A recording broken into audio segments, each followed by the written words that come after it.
Okay, so we'll start with a new topic, the transformer model. So transformer is actually, given in the paper, right? Attention is all you need. Published in 2017, right? So that is one of the revolutionary paper, right, which was published in 2007 for the large language model. Now, before going to transformer model, we'll first uh, see like why transformer model is required, right? So to know that, right, first of all, let's revise the recurrent neural network. So you already discussed recurrent neural network. So in recurrent neural network, it consists of a kind of a time series of data, sequential model, right? For example, at T0, T1, T2, right? So you are giving an input, right, to X0, and this is a kind of a hidden tensor, right, which also consists of a WI input, that is the weighted input, right, providing the hidden layer, right, which consists of an weight vector which is recurrent or providing to the next timestamp T1 and providing an output Y0 irrespective of the weighted vector of the output given here. So what is the HT function here? So here the HT function is given like a G function where Wi is the weighted input vector of the input given plus the weighted vector of the kind of a time series tensors, right, irrespective of the h, that means that t minus 1 is the previous one, right?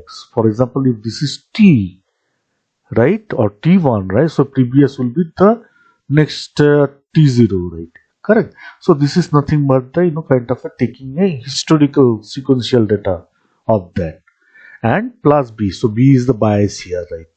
Okay, now what will be the output here? So output will be again the gy function of wi. So wi is given here, right, as you see, right?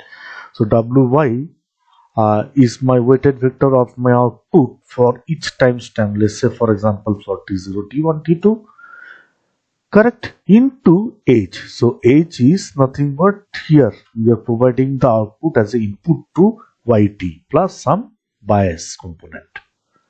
Okay. Now see, what is the problem? So with respect to each timestamp t0, t1, t3 up to tn, right? For example, as the time progresses, right, the weight, that is w1, w2, w3, right, or the weighted vector irrespective of the corresponding series, right, becomes negligible. How? So basically, to understand that, right, we'll see, right, what is w is equal to w plus w delta.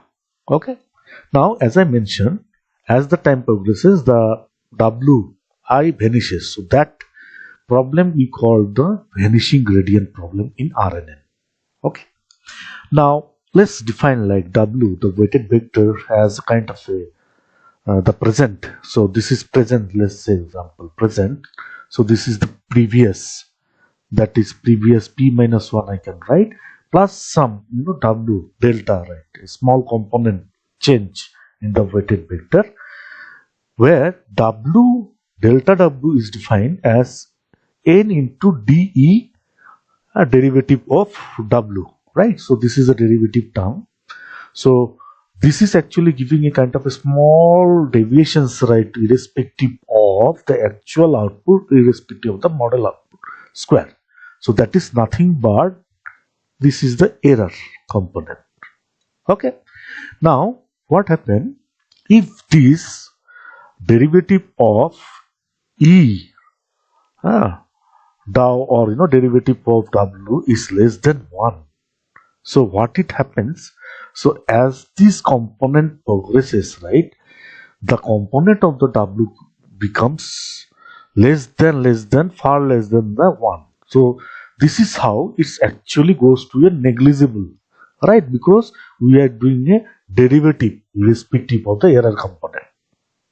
Fine.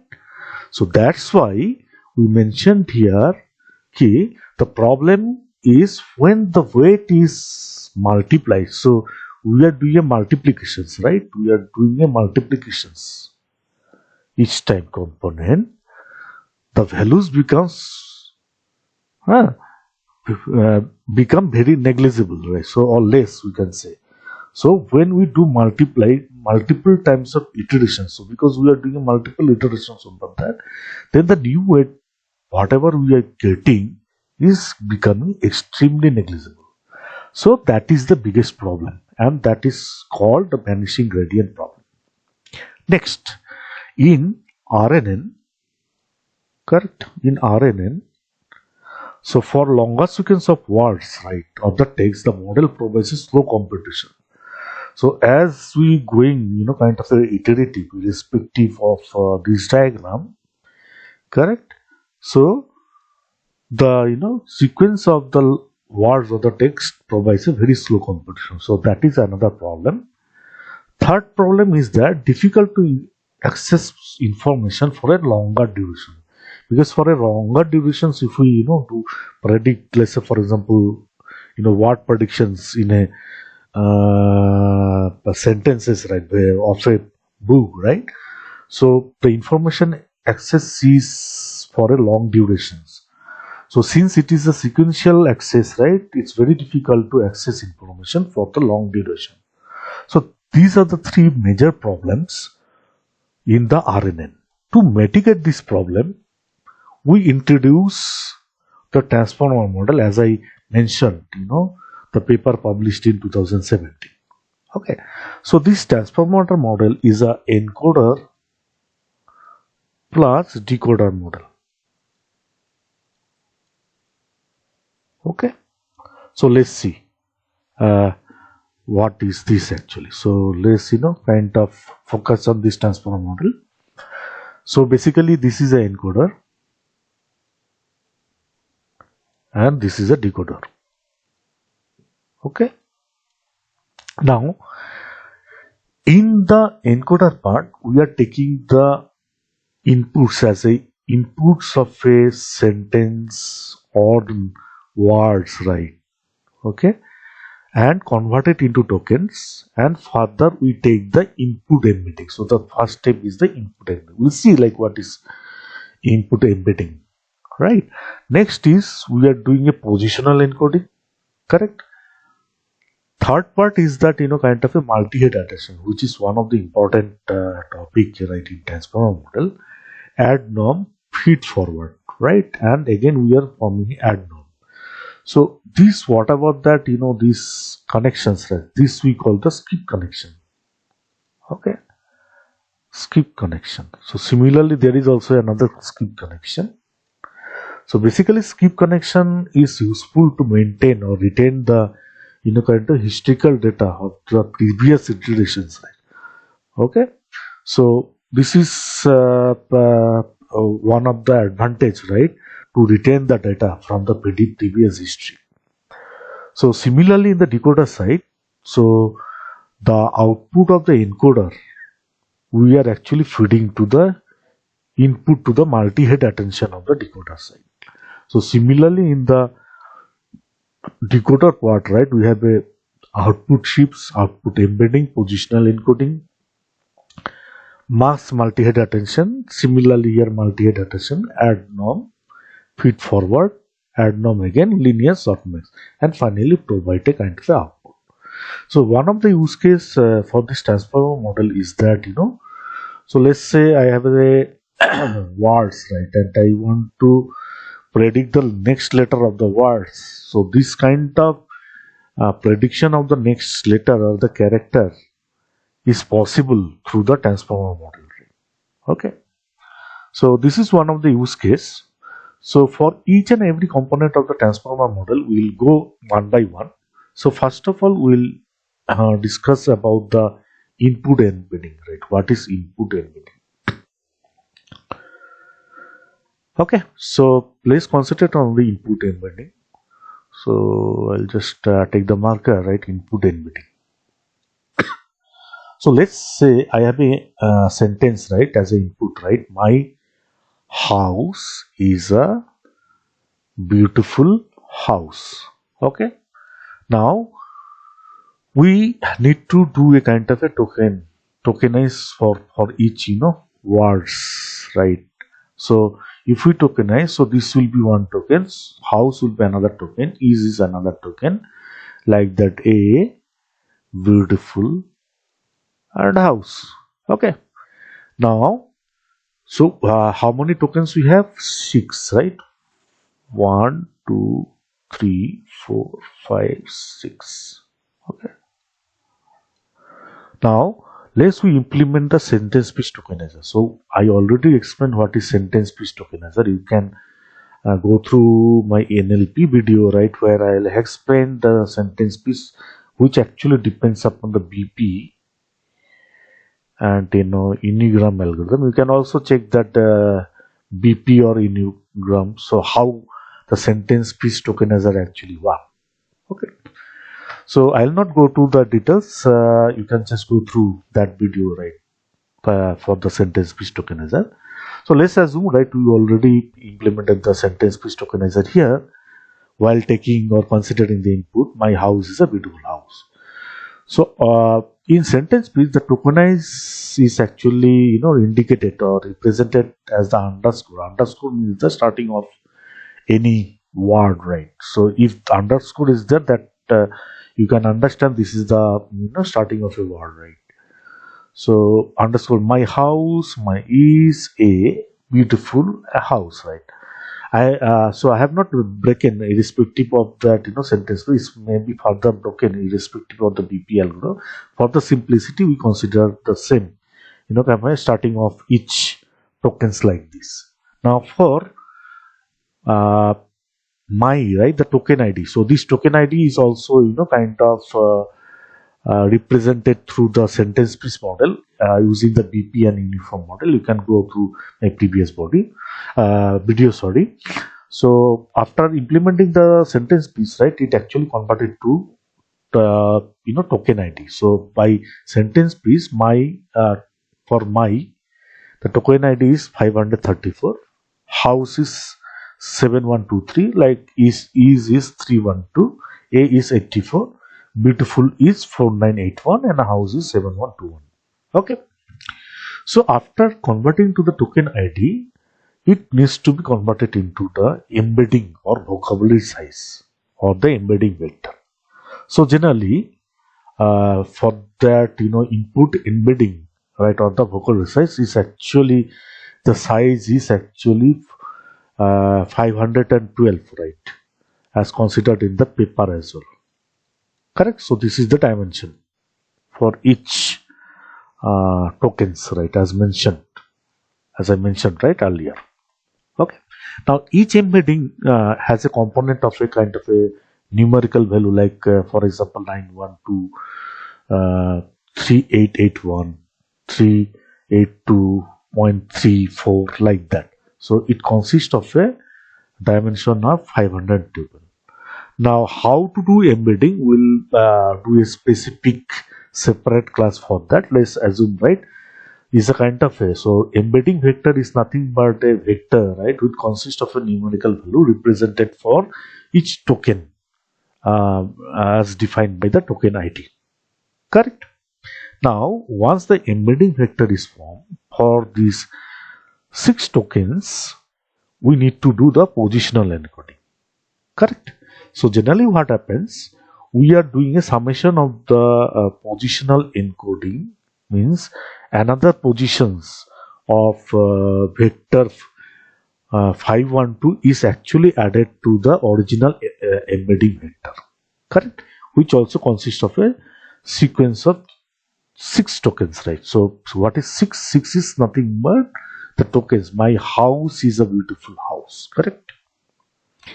So like that, we actually kind of add another embedding vector for position. Correct. So this position embedding vector is only used once or we use for every sentences during inference and training. So we actually use for inference and training, right? Which is actually done for once. Okay. Now, once we do this, right, we get the summation. So let's so this is a kind of a, after additions, we are getting output embedding as a encoder vector of 5 and 2 again, correct?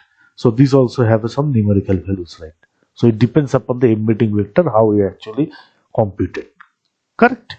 So these also have a kind of a 512 dimension, correct? Now you will definitely ask how this positional encoding is done, correct?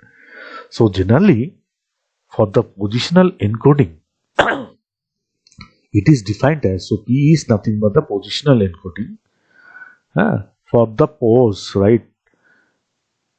Comma 2i, so is represented by the 2i sign. So this is a sign function of positions 10,000s to the 2 to the I d model. So d model is what?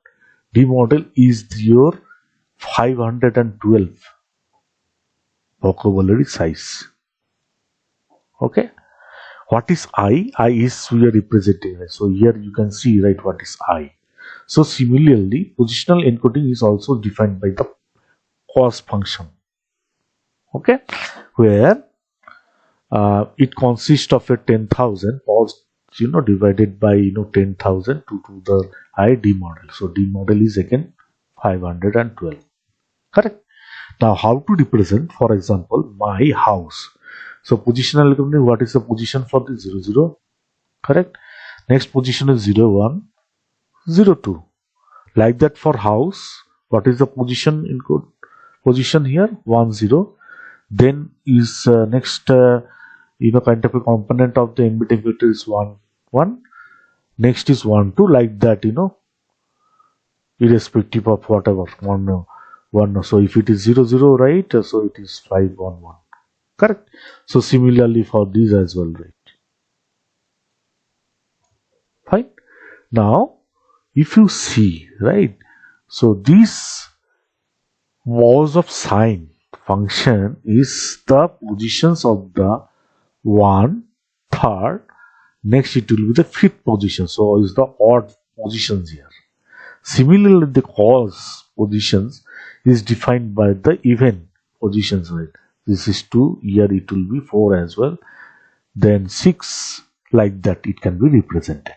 So hope this is clear, right, how positional encoding is done. Okay, I think let's have a quick recap. So you are adding irrespective of another position encoding, and finally summation to a encoder input, like where it is actually represented by these. Then you are computing the positions irrespective of the sign and cos, which is defined with this formula given. For the position, it is represented by line for each tokens, right? So this is nothing but your tokens. Fine. So my house is a nice house. So like that you can have to find for each and every tokens. Now the next point, right, which is one of the question you will ask, why 10,000? Correct. So here, right, so 10,000, right? So the answer is that is the frequency covered by the wide of the range. Generally what happens in this paper also, they consider the 10,000 value. So the reason is that the positional encoding uses a sinusoidal with a wavelength that grows geometrically. So the wavelength, let's say lambda is equal to 10,000 2i by d model. So d model is nothing but your 512 dimensions. So by choosing 10,000, the wavelength roughly forms a 2 to the pi, very short, high frequency, captures 5 gate position difference. Okay. Now 2 range is 10,000 to into 2 to the pi long range low frequency. Correct? So captures a very long dependencies over the long series. So this geometric progression ensures that every dimension gets a different frequency. So generally, finally, what is the intuition behind? So this 10,000 controls the range of the wavelength. So it's chosen so that the sinusoidal frequency works nicely for sequential range of this 1 to 10,000, which is also valid in the paper. Okay, so it's already proven that 10,000 is a suitable value for this wavelength range. Okay, hope I think positional encoding is clear to everyone. So let's go to next topic. So that is, so we have done this. So next topic we'll see the multi-head attention. Correct. So before going to the multi-head attention, we need to focus to the what is self-attention. Okay, or self-attention head mechanism. Okay, so as we see, like, so my house is a nice house. What is the sequential length? It has a sequential length of the 6, and the embedding vector, that is D model, is 512 of dimension. So these are all dimension, right? Correct. Now in self-attention, it has a kind of a triplet value called the QKV. So Q is query, K is key, and V is value. So it is represented as the matrix of the input of a sentence. Okay. Now to define the self-attention, so the self-attention is actually defined as the attention mechanism of this QK value V of the softmax given Q into K transpose divided by D model into or the dot product of V. Correct.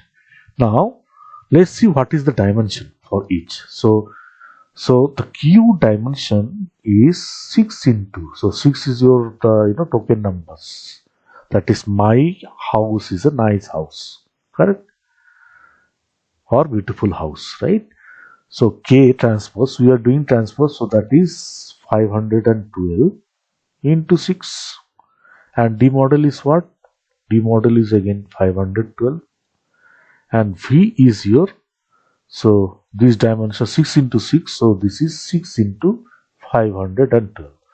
So generally if you see the dimension, right, so this is a inner product, it can be cancelled. 6 cross 6 into 6, so again 6 can be cancelled. So finally the output is always, so attention output is always 6 cross 512. Correct.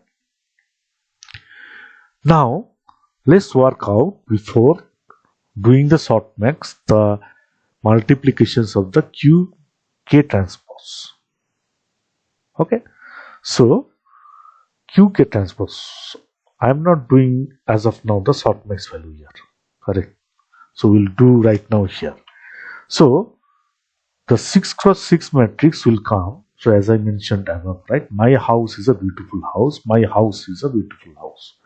So irrespective of this matrix, right, the value will be like 0.03, let's say 0.2, 0.1, 0.1, something like that.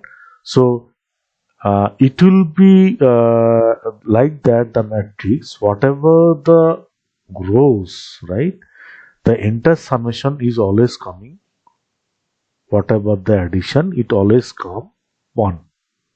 Okay, so that is the condition, right? If it is not coming, then that means your multiplication is wrong.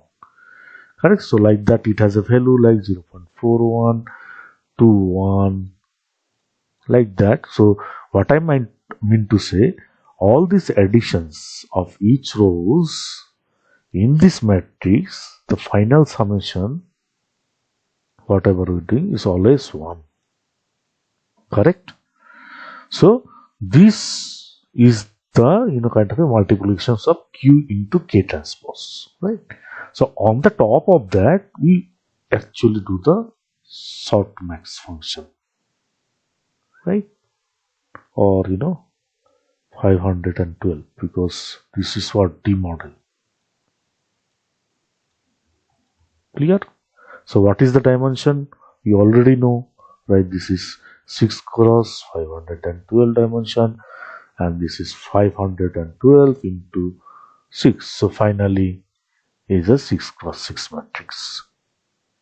Correct? Clear? Next, now we are coming to the multi-head attention. Since the single head is clear, right? So as we know, right, attention is defined as the QK value softmax of Q into K transpose divided by TK, or D model, right? We can do a D model here for the simplicity. D model multiply by V. Correct?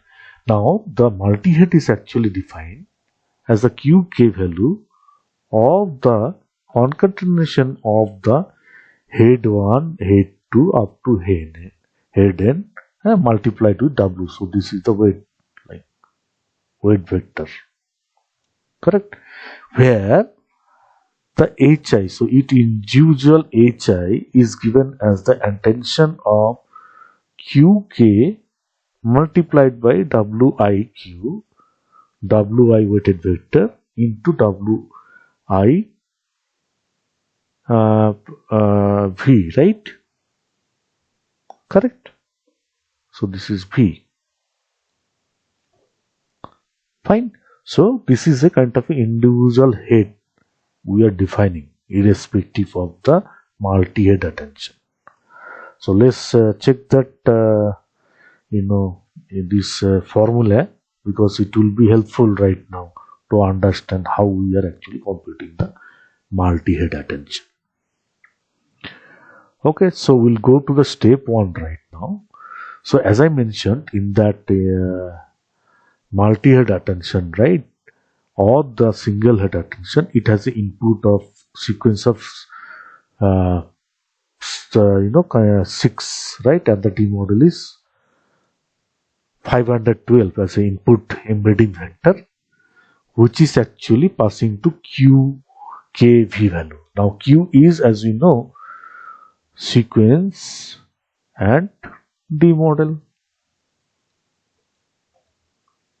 Okay, and WQ is a D model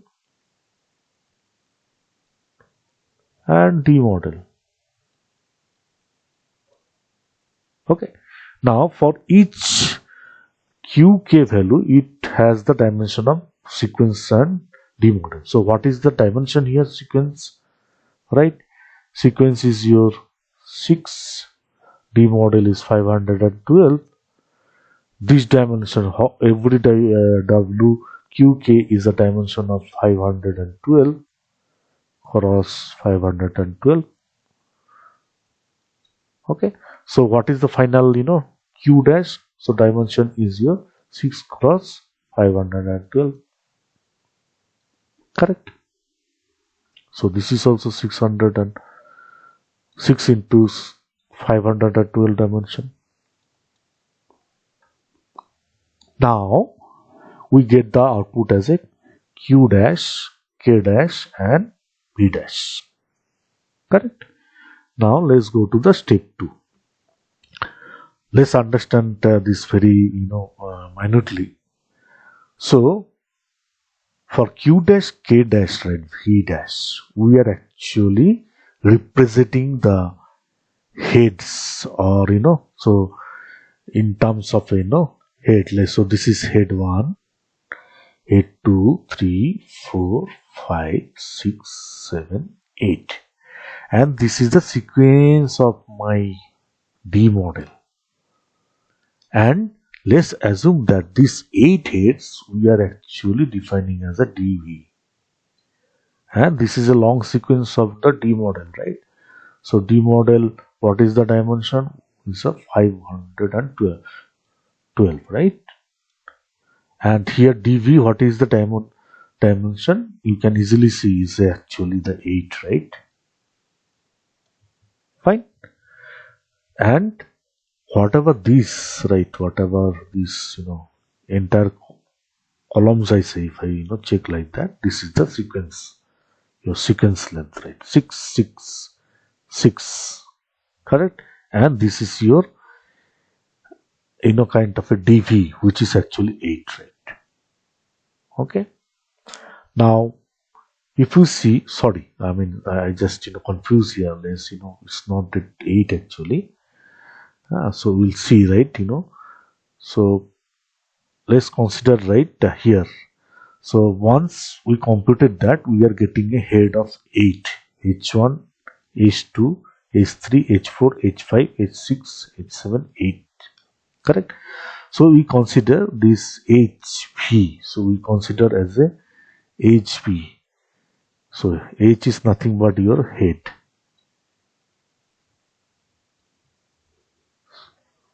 Head. Okay. And what is the sequence length? It is 6. Now, what is the size of the D model? So D model is 512 and HP, so that is your head, is 8, right? So if I do the division, right? So DB becomes 64. So how we represent right now the attention head mechanism? So attention head mechanism in HA is defined as the head into W0, where head is 6, correct? So 6, HB is what? 8, and DB is what? DB we calculating. We have already calculated 64. HB we already have, right? So this number of 8s 1, 2, 3, 4, 5, 6, 7, 8. Correct?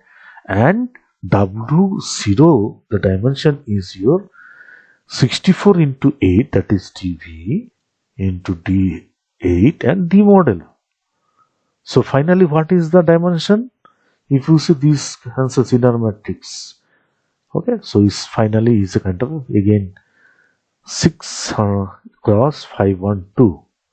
Okay, so as I mentioned earlier, the multi-head attention can be defined as the multi-head, QKV concatenation of head H1, H2, Hn, Hn multiplied by W0. Hope I think it is clear right now. Fine. So let's come to the next topic, irrespective of the attend this transformer model.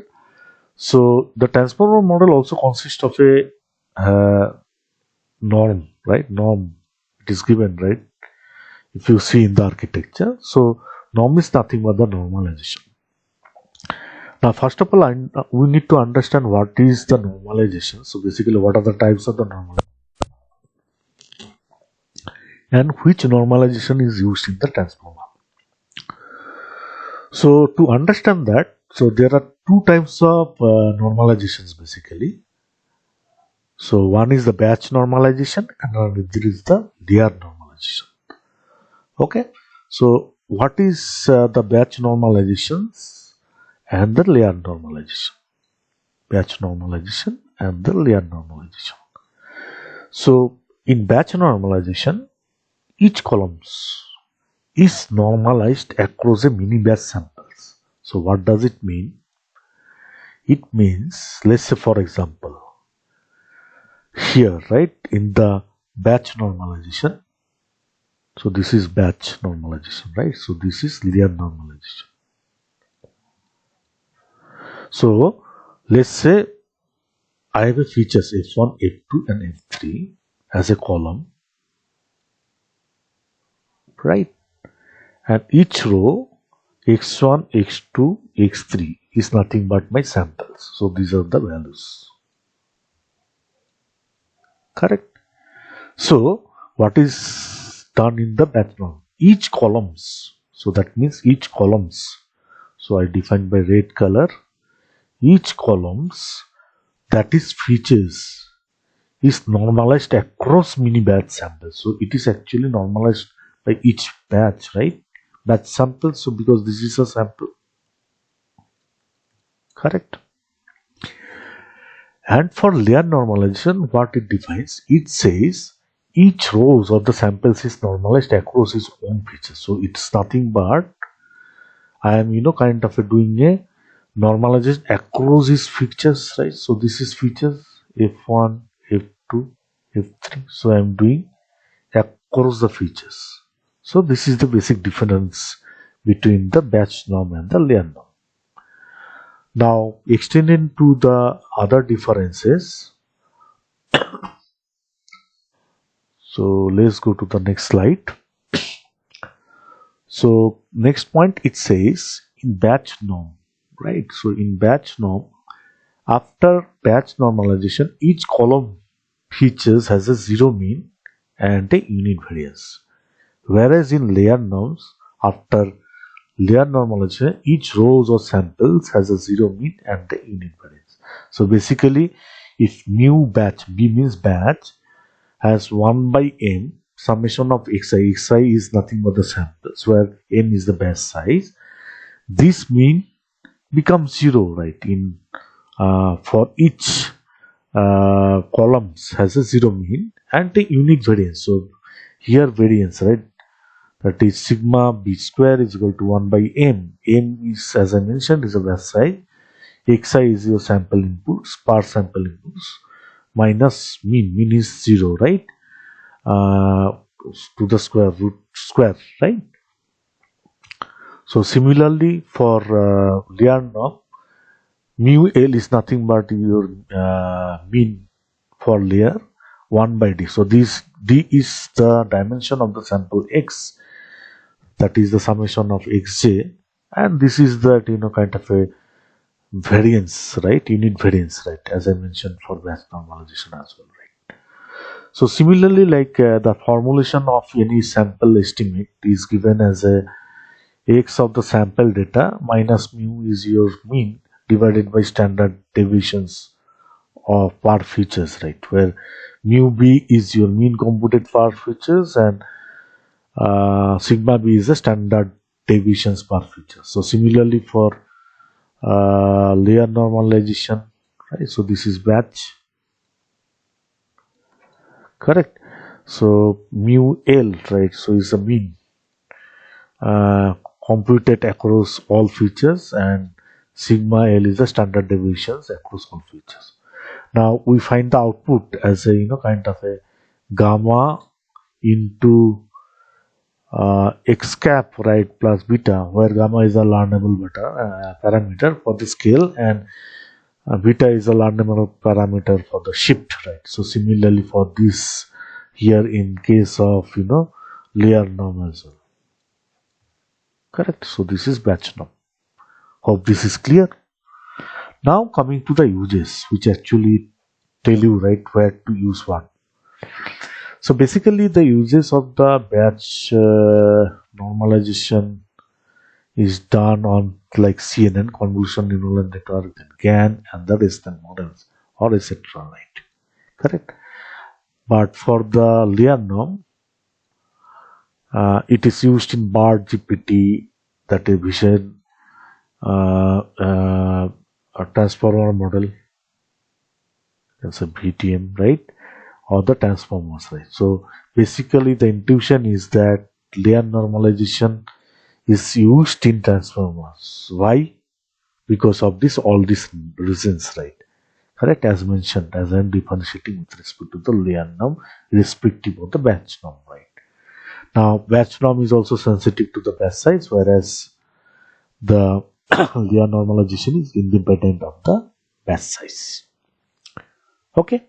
Next, coming to the fifth component. So there is one component in the decoder side. So this is the decoder model. decoder.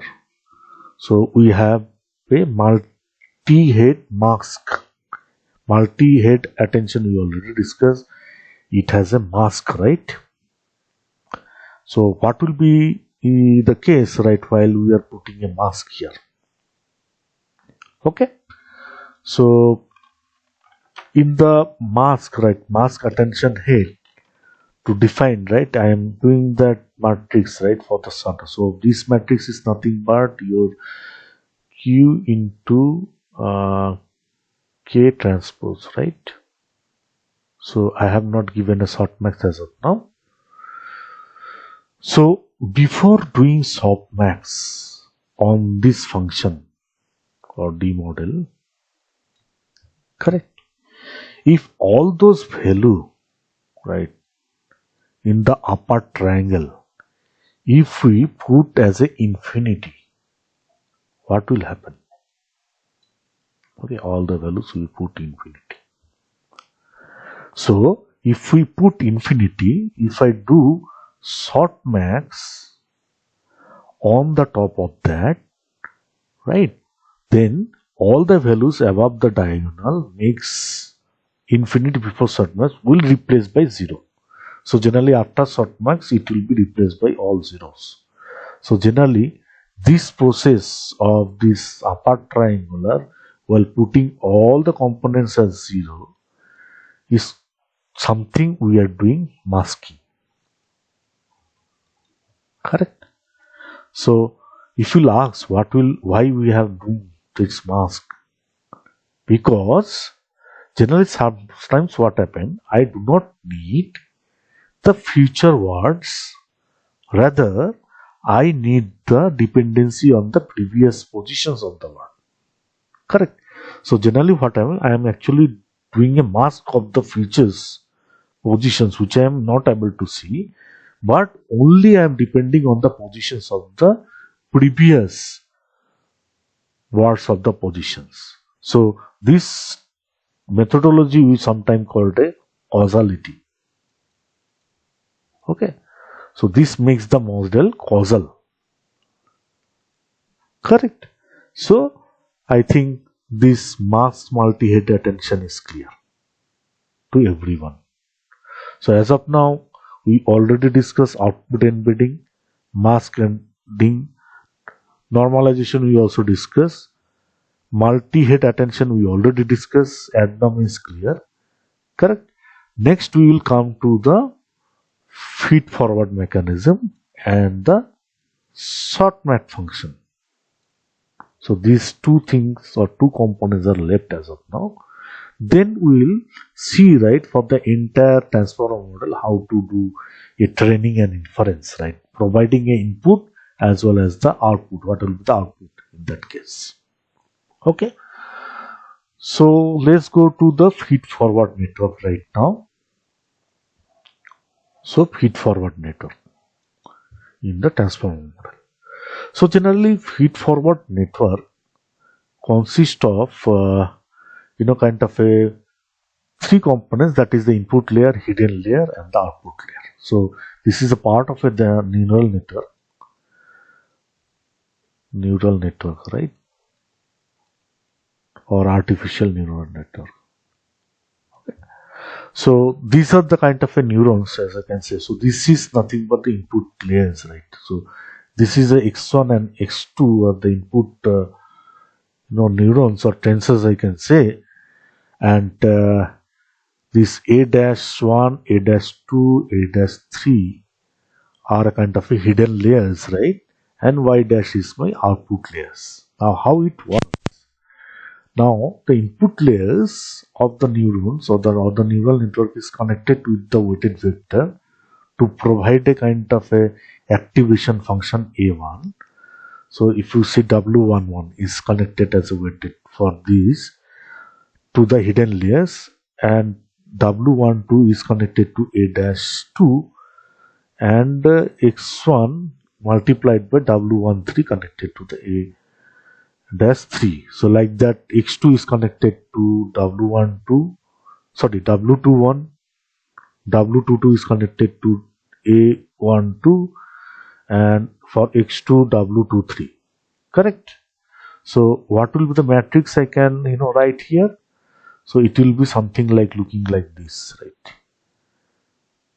So I am putting in a kind of a x.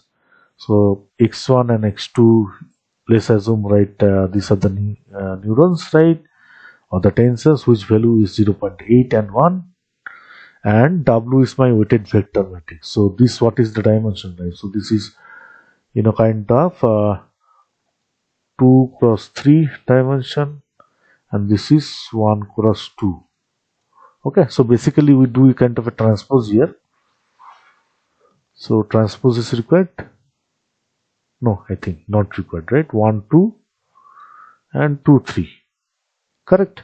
So 1 2 and 2 3. So generally it provides a kind of a 1 cross 3 dimension. So if you see here how we did the multiplication, so 0.8,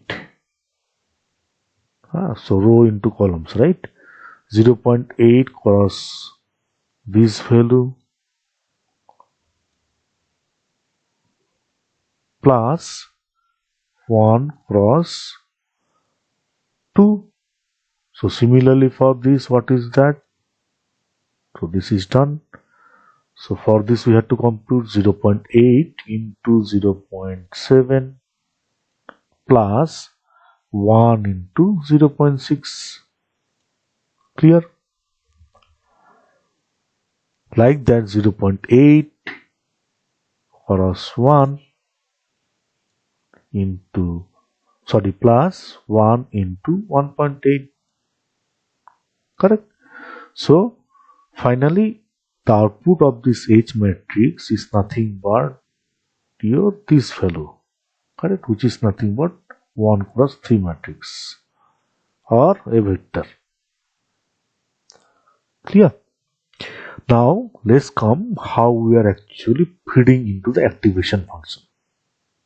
So activation function is nothing but exponential function, which is actually defined by 1 divided by 1 plus e to the h, e to the minus h, sorry, correct? Now this h is nothing but is the input to this exponential term, right? And we already have this value, so we put this value here. So finally if I compute this a dash is your activation or the exponential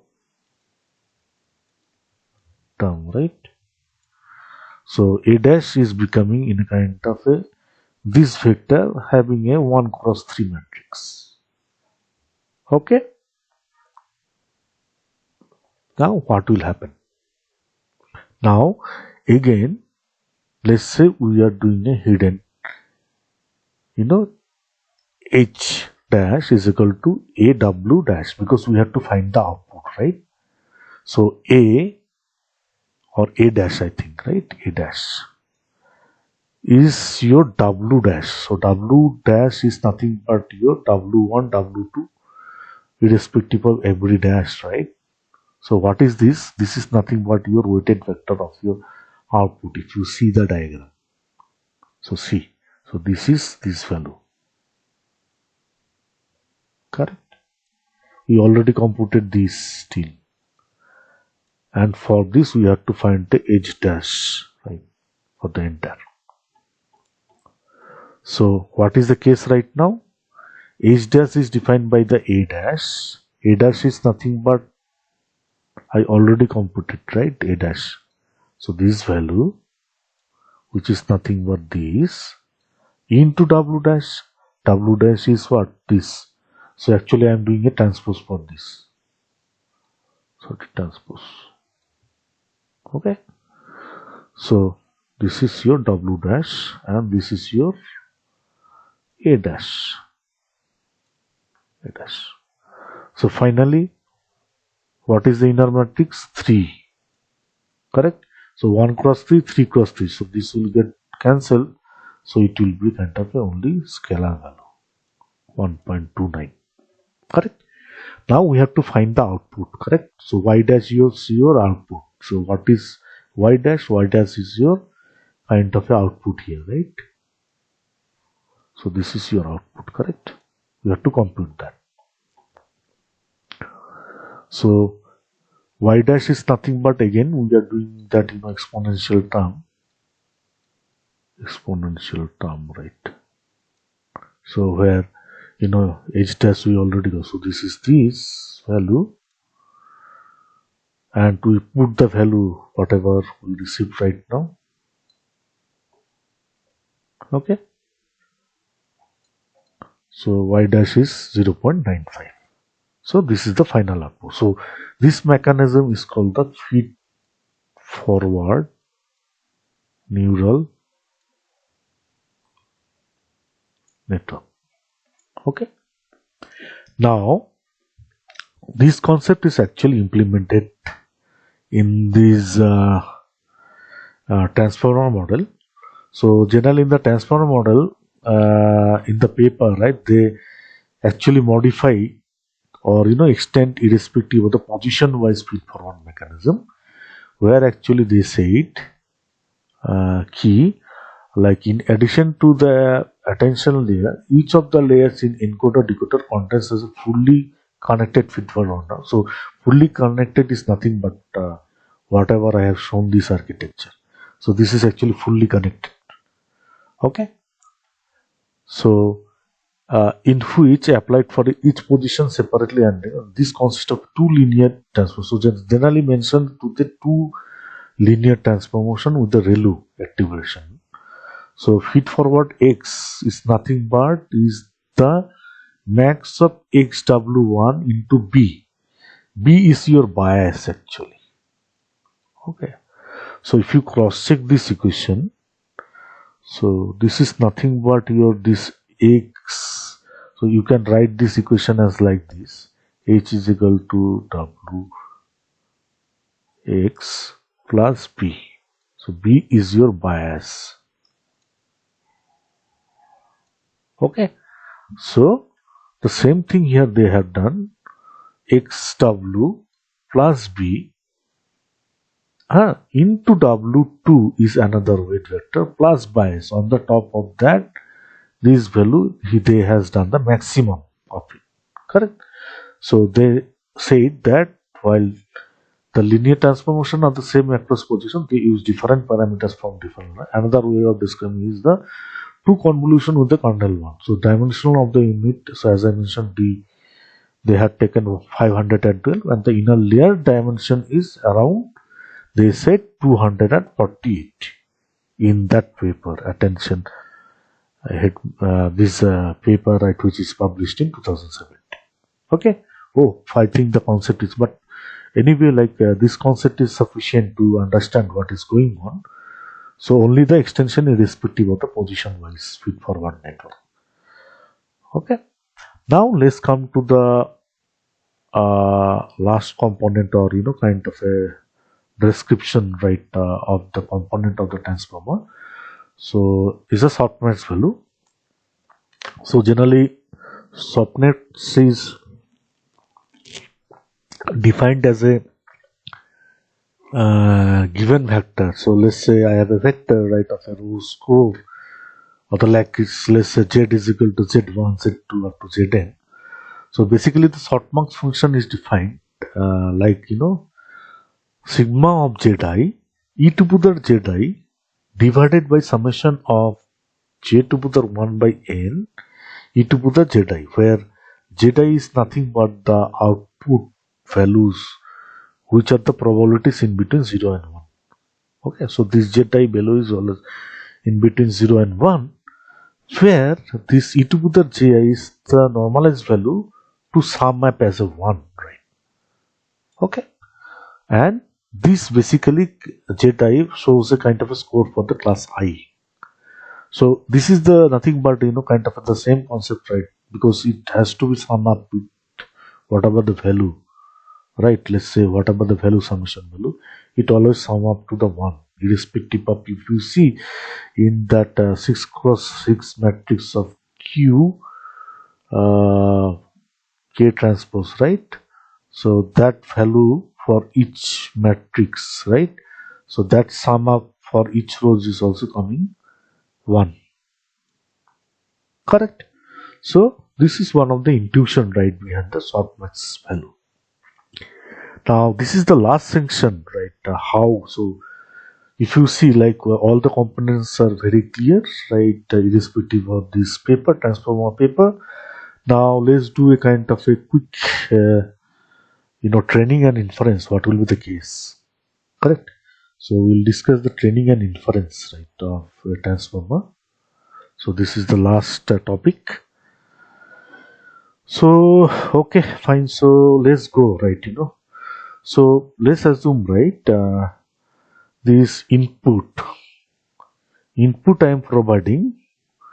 My house is a beautiful house. So we already discussed the token. So generally, what happens that the tokenizations, or that the sentence started to the start of the sentence. So SO is nothing but the start of sentences, and EOD means end of sentences. Okay. And the output shifts, we actually taken, I have actually taken the Italian. So this is Italian language. La mia casa una casa bella. Okay, so this is the kind of a conversion in the Italian. So let's assume in the input embedding, irrespective of each timestamp 0, T1, T2, I am providing the input. My house is beautiful. My house is beautiful. In the output shift, right? So let's say the output is a kind of a La mia casa una casa bella. So at T0, it starts with the start of the sentence. Next is T1 is the SOS, that is start of the La. Correct? Next T2 is the SOS La Mia. So it is like that irrespective of the time series. Now, what will be the output of the decoder? Correct? So irrespective of each output, right? So as I mentioned, it is a La SOS. So start of the sentence is a kind of, let's say, index I'm putting 0, 1, 2, 3 up to 7 index for the end of the sentence. So for each input T0 SOS, what is the next prediction of the character? So it's a La, right? So next time putting, so for SOS it is La. Now SOS La is there already put, right? So it's, if I say, is a kind of a back propagation. So SOS La is done, right? SOS La is done. Then if I put SOS La here, so next is here Mia for T1, right? So it's predicting the next token. Sorry, next character or letter. Correct? So if it is this Mia is done, then it will predict Casella, right? Like that, it actually predicts the next character, okay, or letter. Okay, so this is one of the use case, right, for the transformer model. So I believe like I am able to demonstrate each and every component of the transformer model very clearly. So as a summary, right, we actually see, like right now the summary, the embedding input we already defined, positional encoding we also defined, correct? Multi-head we also explained, normalizations we also explained, feed forward we also explained. So this ad norm is done. Embedding is also we explained.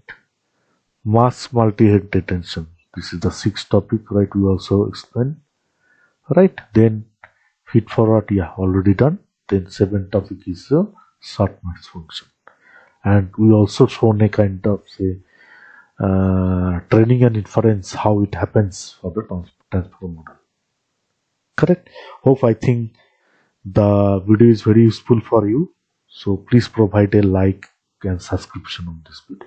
Thank you very much.